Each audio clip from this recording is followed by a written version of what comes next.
you see, there is a statement by the BJP that it is nothing but a publicity tactic by Mr. Priyank Kharge that he is taking as cognizance and he is taking forward to make RSS workers to be get registered.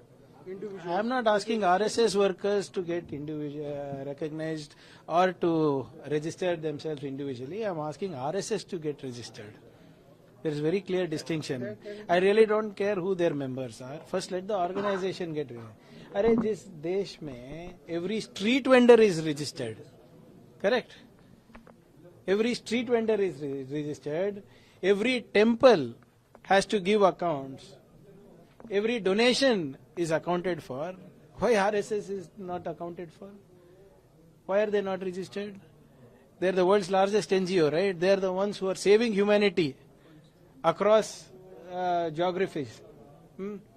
So all I am asking is, अगर भाई आप मार्च करना चाह रहे हो, अगर आप सरकारी संस्थाओं के जगह पर आप रोज आपका उठना बैठना है, तो आप कौन है, क्या है, वो बता ही दीजिए, हम परमिशन देंगे. When have I told we are not giving them permission? When Indira Gandhi could not touch them, when Indira Gandhi could not touch RSS, how come? This is the statement by BJP. See, BJP don't know their own history. When Nehru ji and Sardar Patel ji had banned them, जाके गिड़गिड़ाए थे ना, जाके पैर पड़े थे. And when Indira Gandhi ji also had banned, please look at the letters the Sar Sanchalak had written to Mrs. Gandhi, saying that the emergency was much required and it is a great thing that has happened to the country. They let them first read their own editorials in Organizer.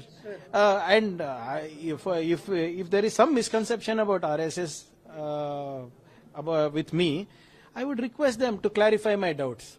Simple, simple hai na bhai. I am asking why they are not registered. Why can't they register? What law applies to me and to you and to any other institution in the country? Aap par bhi lagu hona chahiye na. That's all. And if you are not able, convince me. Tell me, no, Priyank, your thought process is wrong. Your interpretation of law is wrong. I can take Dakshina how I want. I can do marches how I want. The constitution is not applicable to me. The law is not applicable to me. Let them explain to me and I am ready to listen. They want to come to my office, I will welcome them. You want me to come to your Shaka? I will come and sit in Keshav Krupa and understand what is it that allows you to function like this. I'm asking them openly, sir. Either you call me to your Jagannath Bhavan or Keshav Krupa and tell me legally what you are doing is correct, or you come to my office and explain to me what you are doing is correct. Sir, you also said